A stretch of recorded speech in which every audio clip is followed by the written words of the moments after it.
kepentingan, kemudian ada kependudukannya juga ya, penduduknya seperti apa diidentifikasi. Jadi kalian mengenali karakter dari kependudukan yang ada di wilayah studi kalian. Jadi kalau kalian karena di semester ini kan kalian belum sampai ke analisis ya, jadi mungkin kalian bisa melihat itu tadi dokumen teknis dari rencana tata ruang yang ada di wilayah studi kalian. Nah, dari situ kalian lihat nih kondisi karakter kependudukannya seperti apa, kemudian apa kemarin kaitannya dengan pemangku kepentingannya. Nah, selanjutnya ini mengidentifikasi dari sisi infrastruktur dan layanan gitu. Sorry. Nah, infrastruktur dan layanan ini kan kalau semester lalu kalian sudah dapat ya identifikasi infrastruktur, membuat profil infrastruktur seperti itu. Nah, profil infrastruktur itu juga diperlukan dalam dokumen perencanaan, termasuk dalam salah satu proses dalam penyusunan rencana tata ruang.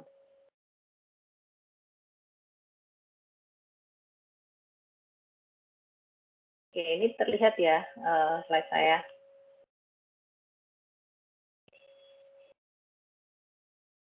Terlihat, Bu. Oke. Ya, jadi kita refresh dulu yang semester lalu kalian sudah dapat terkait infrastruktur. Apa sih infrastruktur itu ya? Ada pengertian menurut si APWA ini ya, American Public Works Association, bahwa infrastruktur itu merupakan fasilitas fisik yang dikembangkan atau dibutuhkan oleh agen-agen publik untuk fungsi-fungsi pemerintahan dalam penyediaan air, listrik, limbah, transportasi, dan pelayanan sejenis untuk memfasilitasi tujuan-tujuan sosial dan ekonomi. Kemudian dalam infrastruktur ada namanya sarana, prasarana ya. Kalian juga sudah belajar ini, kita refresh lagi ya. Sarana itu apa sih dan prasarana itu apa? Prasarana itu kelengkapan dasar fisik ya, suatu lingkungan, kawasan kota, atau wilayah, sehingga memungkinkan ruang tersebut berfungsi sebagaimana mestinya. Kalau sarana itu ke fasilitas penunjang yang berfungsi untuk penyelenggaraan dan pengembangan kehidupan sosial, ekonomi, budaya. Ada yang bisa memberi contoh prasarana dan sarana, merefresh lagi pelajaran semester lalu? Ada yang bisa menyebutkan?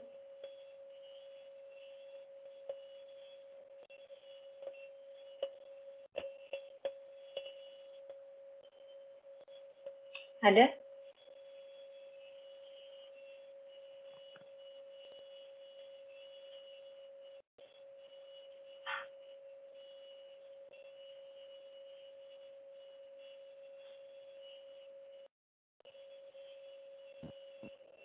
Halo Bu.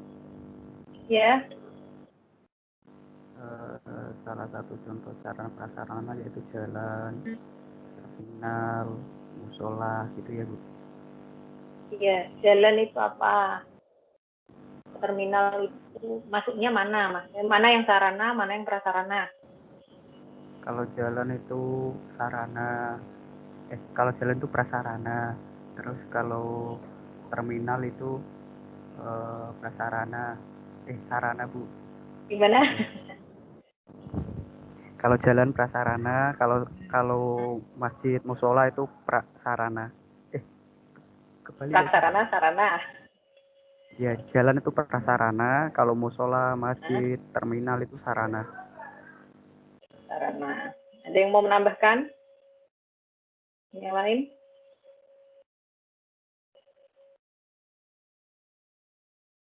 Setuju semua ya sama Agus. Oke, nah ini contohnya ya, tadi kan Agus menyebutkan kalau jalan itu sebagai contoh dari prasarana. Kemudian ada sarana transportasi tadi, terminalnya ya, itu sarana. Lalu ada juga yang disebut utilitas. Kalau kalian ingat, utilitas itu yang termasuk ada air bersih, kemudian listrik, telekomunikasi, gas, itu masuk ke utilitas. Nah, kemudian ada komponennya tadi, kalau uh, dari infrastruktur, dari prasarana, sarana ya, kemudian sarana ekonomi, ada komponen jalan, drainase, sanitasi kota, kemudian ada sarana sosial, sarana ekonomi, masuk ke komponen infrastruktur. Lalu ada faktor-faktor yang mempengaruhi pembangunan infrastruktur, karena kan kenapa sih infrastruktur itu harus dibangun ya, ada faktor sosial, kependudukan, ini hubungannya dengan kebutuhan ya, kemudian ada faktor ekonomi ya, untuk sebagai stimulus kegiatan ekonomi, lalu ada faktor lokasi, distribusi, kebijakan, sumber daya, dan teknologi. Nah, kemudian kaitannya infrastruktur dengan perencanaan tata ruang. Nah, kalian pasti tidak asing ya dengan bagian ini. Pasti selalu muncul ya, ada RUTR dan RRTR, rencana umum dan rencana rinci tata ruang kalau di Indonesia ya. Kalau rencana umum itu contohnya RT/RW, kemudian ada rencana rinci itu contohnya RDTRK ya, RDTR, KSK, kabupaten kota, ya. Kemudian kawasan strategis, itu contohnya. Nah, posisi infrastruktur sendiri itu nanti menjadi salah satu substansi ya dalam dokumen rencana tata ruang. Ya, kalau kita ini juga masih sama ya terkait dengan perencanaan tata ruang. Kalau kita lihat dari RT/RW sampai RTBL, ya dilihat dari wilayah perencanaannya ya, kalau dari RT/RW kabupaten kota itu diturunkan ke RDTR, kemudian RTBL. Kalau RDTR itu kan dia lebih rinci dari di RT/RW. Jadi dia tuh lebih operasional ya. Kalau RT/RW itu dia cenderung lebih umum. Jadi rencana umum dari suatu wilayah begitu. Kalau di RDTR itu sudah spesifik, sudah lebih rinci ya. Sudah ada arahan-arahan pembangunannya seperti itu. Nah, lebih detail lagi atau lebih rinci lagi itu ada yang namanya RTBL atau Rencana Tata Bangunan dan Lingkungan. Kalau RTBL ini sebenarnya bukan di ranah PWK atau di tata ruang kota ya, tapi RTBL ini dia lebih ke bangunan gedung dan lingkungannya. Jadi desain kawasan, sudah operasional ke desain kawasan. Nah, kalau Perda itu, kalau RT/RW dan RDTR itu dia ada produk hukumnya. Kalau ini ada produk hukumnya. Tapi kalau RTBL itu tidak harus diperdakan seperti itu. Nah, kalau dilihat dari muatannya ya dalam RTR, rencana tata ruang, dari RUTR maupun RRTR ini memuat yang namanya rencana struktur ruang. Nah, disinilah infrastruktur itu berperan ya, dilihat dalam rencana tata ruang seperti itu. Kalau dari RUTR ini kan kalau kita lihat strukturnya sih hampir sama, ada tujuan, kemudian rencana struktur, pola ruang, ada penetapan kawasan strategis, arahan pemanfaatan ruangnya, kemudian ketentuan penilaian pemanfaatan ruangnya ya. Tapi kalau di RRTR ini dia sudah ada sudah lebih rinci ya, sudah lebih detail operasional untuk perencanaannya. Jadi yang sudah bisa diimplementasikan itu ada di RRTR. Misalnya kalau di Semarang dia punya RT/RW, kemudian RDTR-nya, di RDTR-nya itu berarti dia sudah lebih operasional daripada si RT/RW. Nah, infrastruktur itu dia menjadi salah satu substansi dalam rencana struktur ruang wilayah. Ya, rencana struktur ruang wilayah yang ada di RUTR maupun di RRTR. Tapi kedalaman atau bahasannya antara RU yang ada di RUTR maupun yang di RRTR pasti berbeda karena yang diatur pun berbeda ya. Kalau tadi kan kalau yang rencana umum itu tidak terlalu spesifik, kalau di RR di rencana rinci dia sudah operasional. Nah, rencana struktur ruang sendiri itu apa? Rencana struktur ruang sendiri itu merupakan rencana kerangka tata ruang yang dibangun oleh konstelasi pusat-pusat kegiatan sistem perkotaan yang berhierarki satu sama lain dan dihubungkan oleh sistem jaringan prasarana. Jadi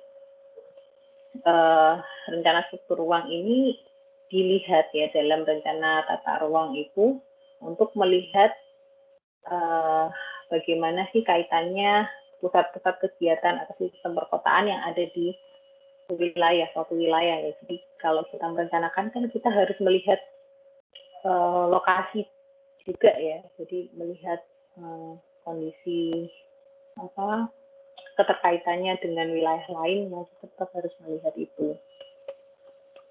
Nah, dia dihubungkan oleh sistem jaringan prasarana.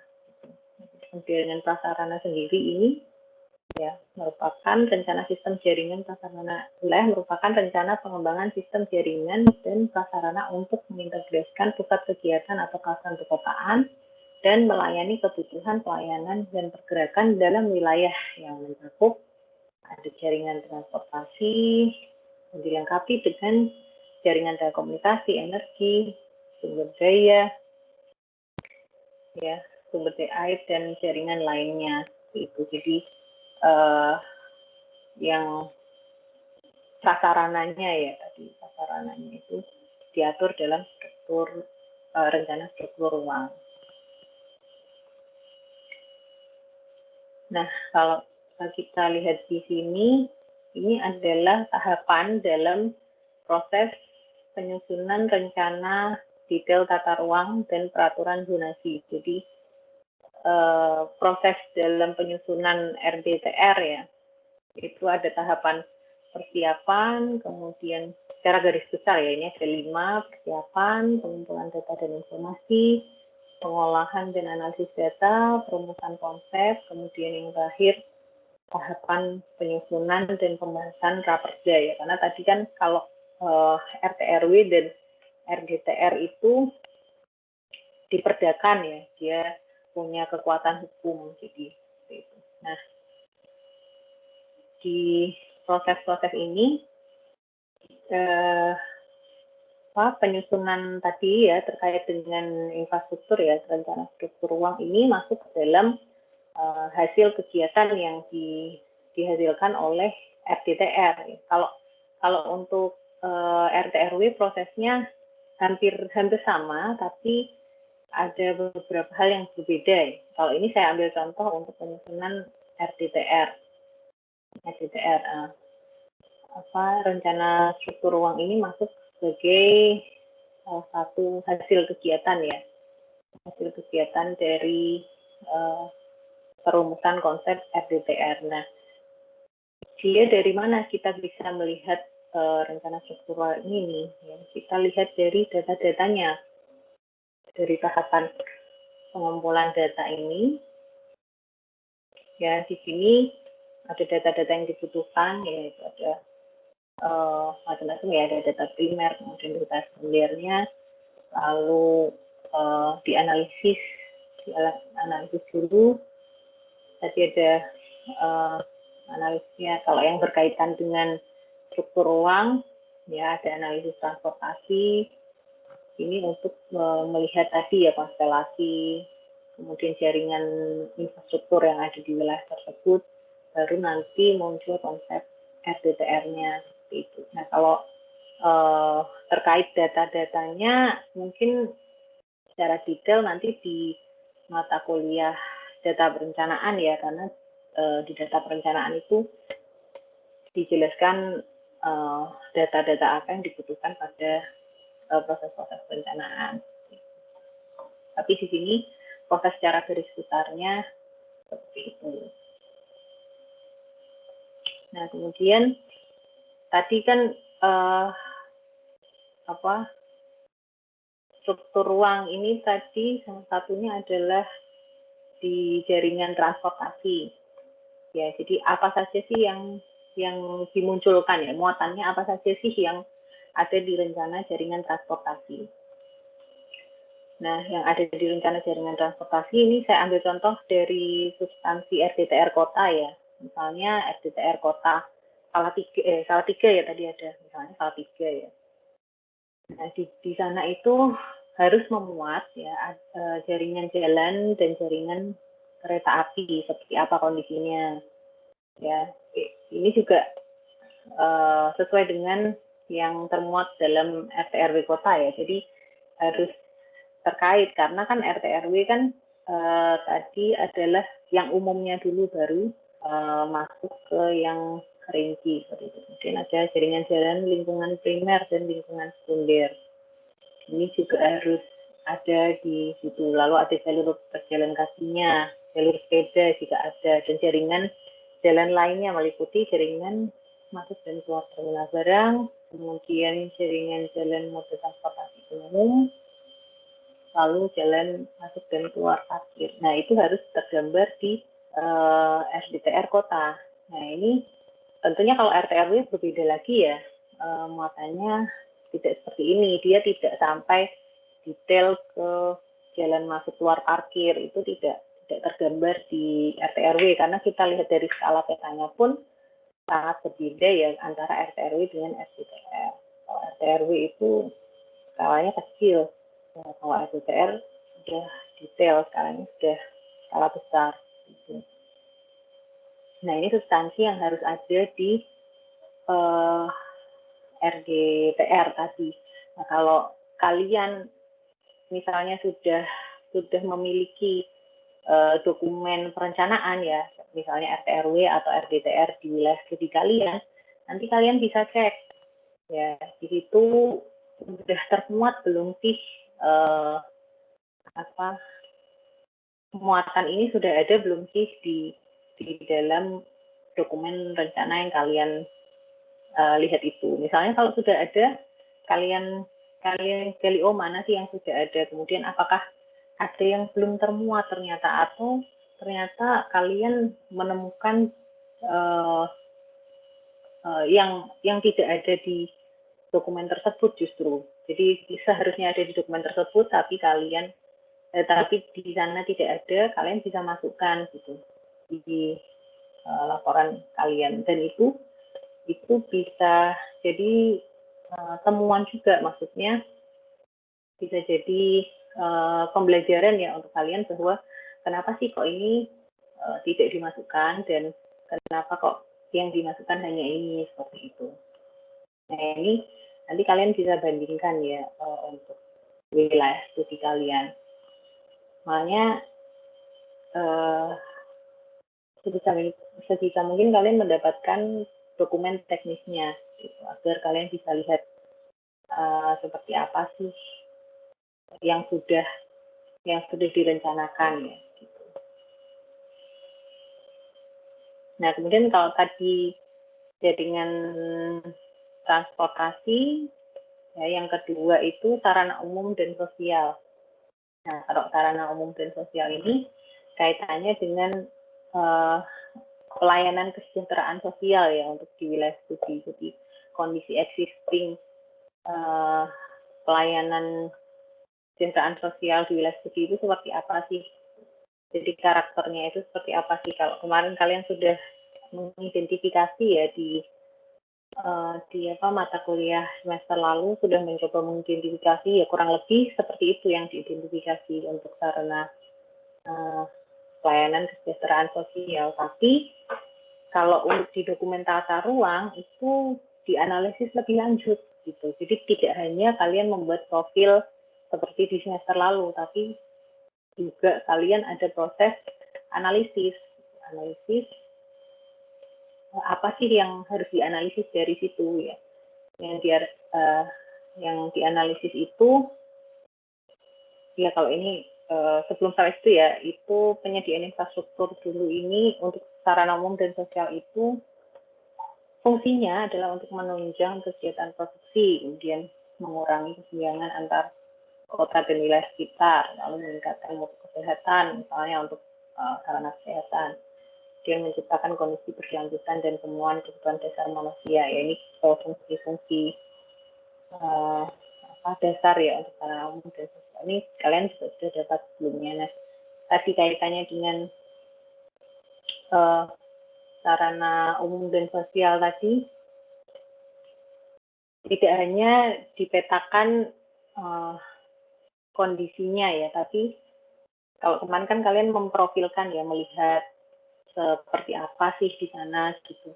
Nah, kalau di tahap selanjutnya itu tidak hanya memprofilkan, tapi harus tahu jumlah dan kualitasnya itu seperti apa ya. Mungkin sudah ada tapi ternyata kurang layak. Kemudian kebutuhannya seperti apa, apakah sudah mencukupi, adakah SNI-nya gitu, sesuai nggak dengan SNI jumlahnya seperti itu. Lalu jangkauan pelayanannya seperti apa, nah, ini sesuai nggak dengan ketentuan yang seharusnya begitu, apakah sesuai atau tidak begitu. Nah, ini bisa diidentifikasi juga dengan data yang nanti bisa kalian cari kalau untuk permasalahan sarana umum dan sosial ini.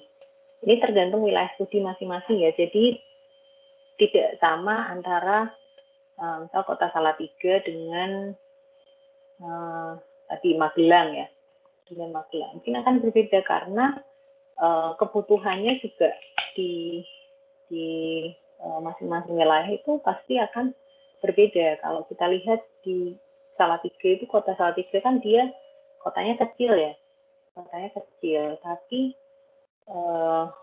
jumlah penduduknya bagaimana, nanti kaitannya dengan kebutuhan, apakah sudah mencukupi, apakah sudah sesuai dengan SNI, seperti itu. Nah, itu nanti bisa diidentifikasi bagaimana sih kondisi karakteristik sarana umum dan sosial yang ada di wilayah kalian. Apakah ternyata kalau di Salatiga itu ternyata kurang lengkap fasilitas umumnya, sarana kesehatannya kurang lengkap, tapi mereka dekat dengan Kabupaten Semarang yang mungkin lebih banyak sarana umumnya, misalnya rumah sakit, gitu. Jangan-jangan ternyata seperti itu.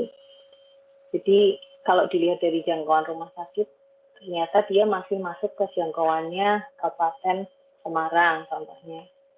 Jadi di dalam Kota Salatiga sendiri ternyata tidak membutuhkan rumah sakit yang cukup besar, hanya mungkin klinik-klinik saja. Jadi seperti itu. Jadi ini perlu diidentifikasi juga. Nah, kalau kita lihat permasalahan infrastruktur,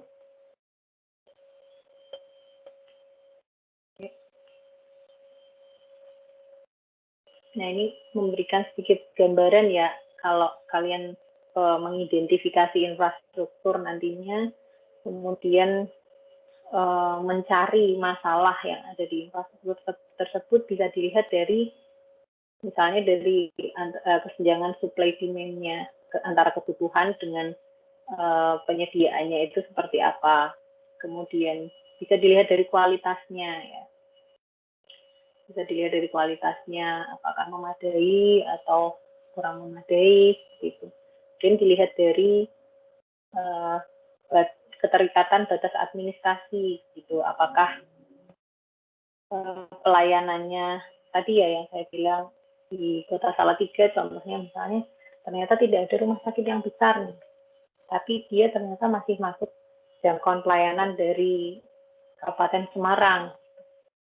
Nah, itu gimana gitu kondisi seperti itu? Apakah itu jadi isu? Apakah itu menjadi masalah? Ya, apakah seperti apa gitu? Kemudian adakah masalah kesulitan koordinasi misalnya kaitannya dengan perencanaannya, pelaksanaan, penggunaan sumber dayanya pada saat pembangunan infrastruktur, lalu ketidaksesuaian arah perkembangan wilayah dan kota. Jadi pembangunan infrastrukturnya bukan berdasarkan dari uh, apa tidak berdasarkan dari perkembangan wilayah dan kota, tapi hanya dibangun saja tidak sesuai dengan perencanaan. Misalnya kemudian ada kalau kita lihat permasalahan infrastruktur yang mudah, yang sering ditemui ya, ini kaitannya dengan dana besar yang tidak ada keuntungannya ya. Kalau kita membangun infrastruktur itu kan sebenarnya kan pelayanan publik ya. Kalau pelayanan publik itu otomatis kan dia tidak mengambil keuntungan, gitu. Tidak ada keuntungan finansial secara langsung, tidak mendapatkan uang secara langsung, tapi kan dia ada keuntungan tidak langsungnya begitu ya. Jadi itu kadang jadi masalah ya, misalnya operasional BRT di Semarang gitu contohnya. Kalau sekarang di Semarang kondisinya BRT itu dia disubsidi oleh pemerintah gitu. Nah, karena dia juga tidak mendapatkan keuntungan secara langsung, keuntungan yang besar dari penjualan tiket BRT seperti padahal dia butuh operasional gitu, itu kan jadi masalah juga terkait dengan infrastruktur. Kemudian infrastruktur. Kemudian ya tadi ya yang saya bilang bahwa seringkali ya penyediaan infrastruktur itu yaitu disubsidi dengan tarifnya yang tidak pasti, makanya operasionalnya juga kadang kurang maksimal karena tidak ada modelnya itu kurang gitu ya, modelnya operasionalnya kurang seperti itu. Kemudian ada sistem pemerintahan yang cenderung terpusat, jadi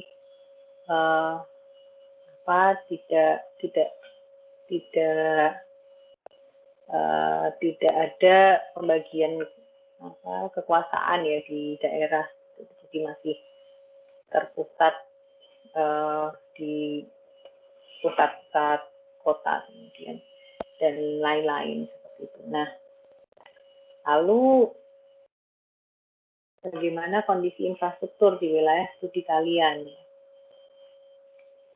Bagaimana sih kalian melihat kondisi infrastruktur? Kaitannya kalau ini transportasi dan sarana umum ya. Ya, apa saja sih infrastruktur transportasi dan sarana umum yang ada di wilayah kalian?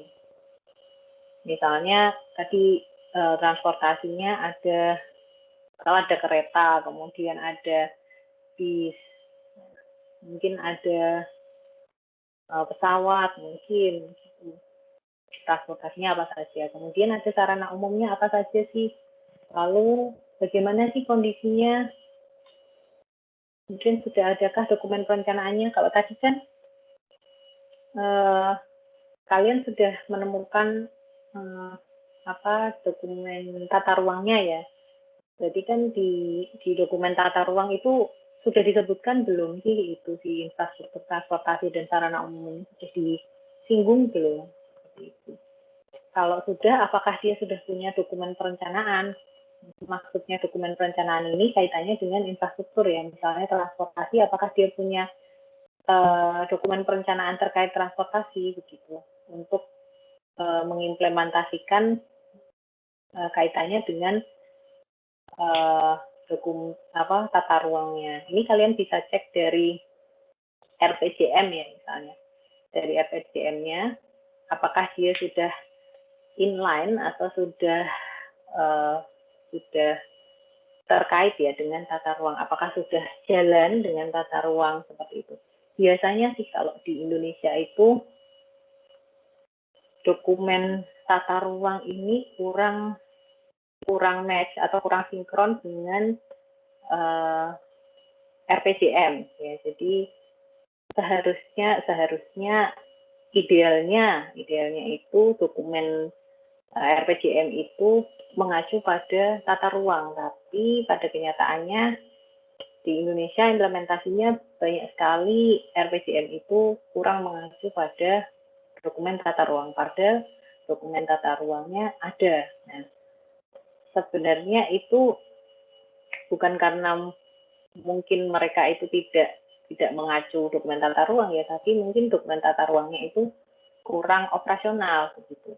Karena tidak semua kabupaten kota itu sudah memiliki, bahkan baru sedikit yang mempunyai RDTR. Jadi baru sedikit kabupaten kota yang memiliki RDTR di kabupaten kota. Makanya prospek ke depan sebenarnya rencana tata ruang ini sangat dibutuhkan ya untuk menyusun RDTR itu tadi ya, untuk mengoperasionalkan dokumen rencana menurunkan dari RT/RW itu. Nah, tapi kan dalam penyusunan RDTR itu kita harus mengetahui nih kondisi dari wilayah yang direncanakan.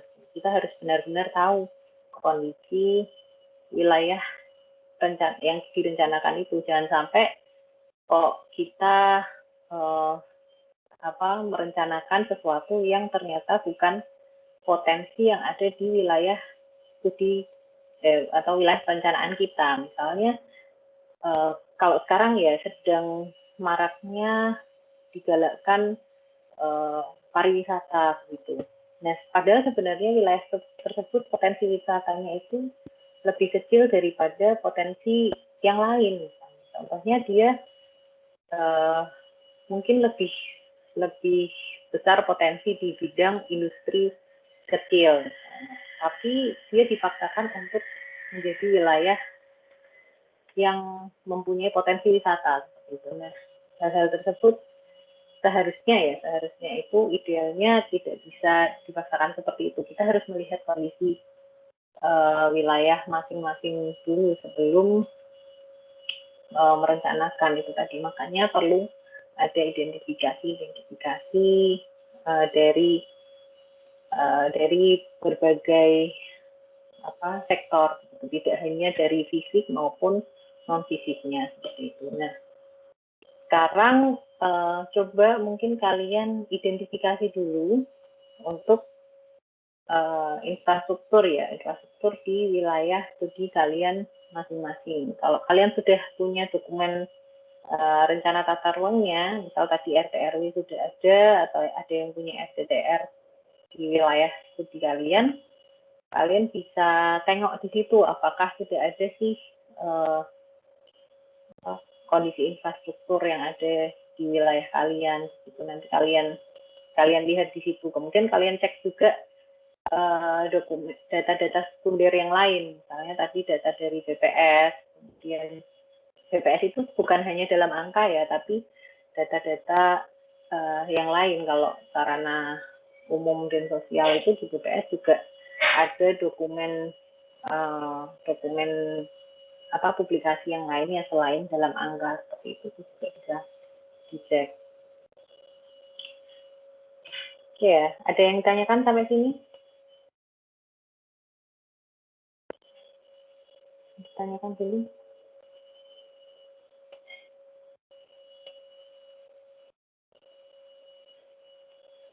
Ada yang ngechat apa ya?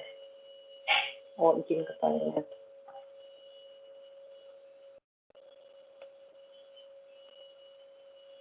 Ada yang mau ditanyakan? Ya, Faisal.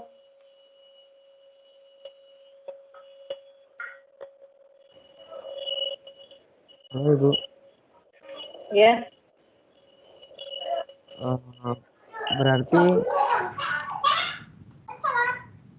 Berarti ini kami menyusun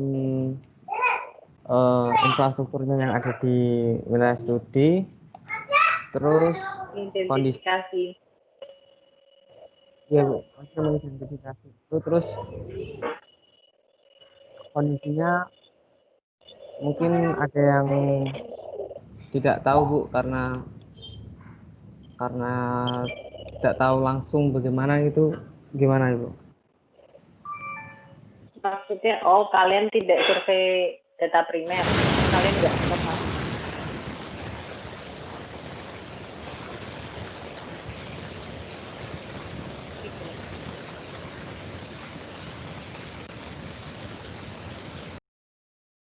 Ya, Faisal.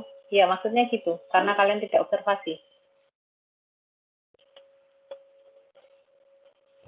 Iya, Bu. Ya, tidak apa-apa, tidak observasi. Ini jadi seperti semester lalu kan kalian mengidentifikasi membuat profil infrastruktur ya. Nah, kalau ini kalian coba identifikasi dulu saja apa saja jenisnya, kemudian kondisinya seperti apa, ya, adakah dokumen perencanaannya, bagaimana dari tata ruangnya itu coba diidentifikasi dulu saja.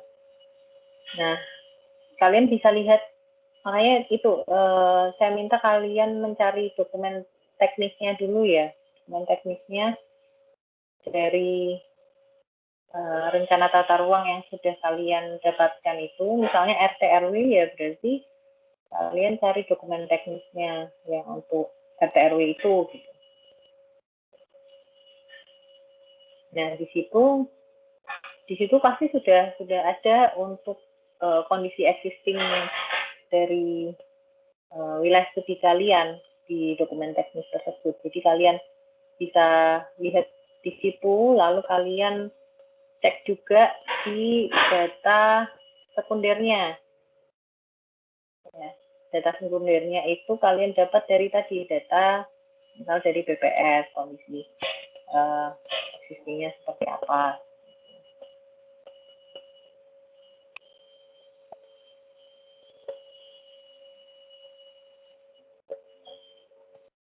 Gitu Faisal. Ya, gimana? Iya, Bu. Baik. Halo Ibu, Ya, itu deadline pengumpulan tugasnya gimana ya Bu? Kapan gitu?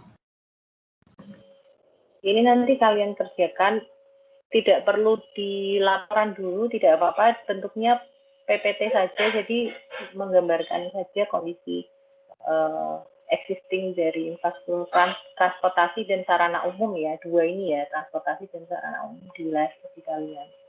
Tentunya PPT tidak apa-apa, tidak perlu laporan yang lengkap dulu.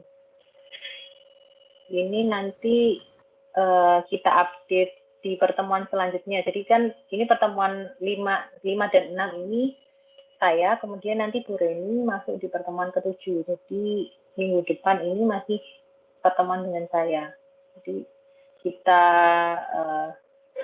ditayangkan besok di minggu depan update-nya. Seminggu berarti ya Bu. Terima kasih. Ya.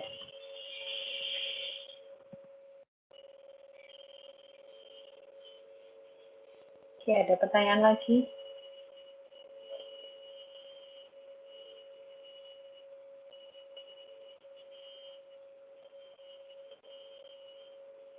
Ada pertanyaan lagi? Ini tadi udah absen semua ya. Oh, siapa nih? Alfat. Bu boleh ini Bu minta PowerPoint-nya Bu. Soalnya tadi di saya sinyalnya agak lambat Bu. Jadi ketinggalan mulu Bu. Nanti saya share di ini ya, di Teams saja ya. Soalnya kemarin saya itu mau update di Kulon, tapi dia itu sering error si Kulon ini. Entah kenapa. Iya, Jadi yang apa? pertemuan pertama juga sudah saya unggah di Teams ya. Jadi bisa kalian dapatkan di Teams yang pertemuan pertama.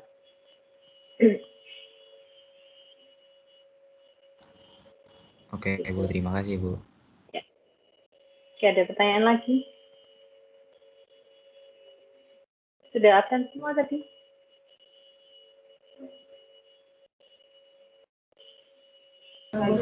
Sepertinya sudah Bu. Ada ya. Ada 2 yang tidak. Tapi di sini 60, cuma 60. Hana mengundurkan diri, Bu.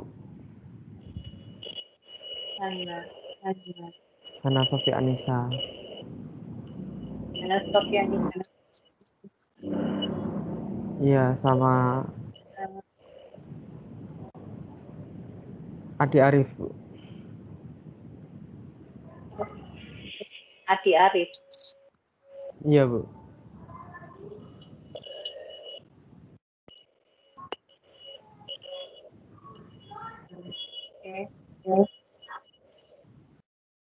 Oke, ada pertanyaan lagi.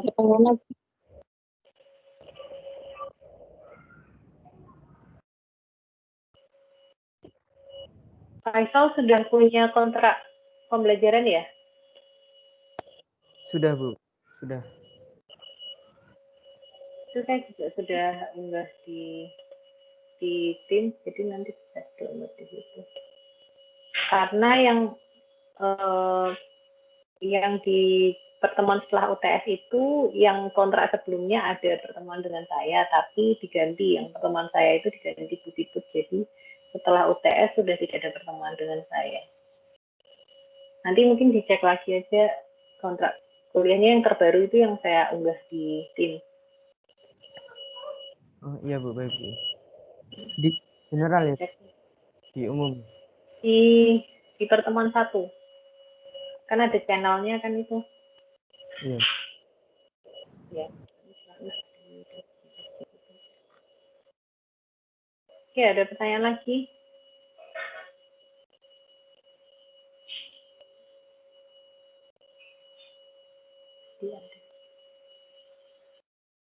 Sudah? Sepertinya sudah, Bu. Nanti kalau ada yang mau ditanyain bisa PC mungkin, Bu. Ya, di chat saja via WhatsApp ya. Oke, kalau sudah tidak ada pertanyaan, saya akhiri dulu. Terima kasih. Wassalamualaikum warahmatullahi wabarakatuh. Waalaikumsalam. Waalaikumsalam warahmatullahi wabarakatuh. Terima kasih, Ibu. Ibu.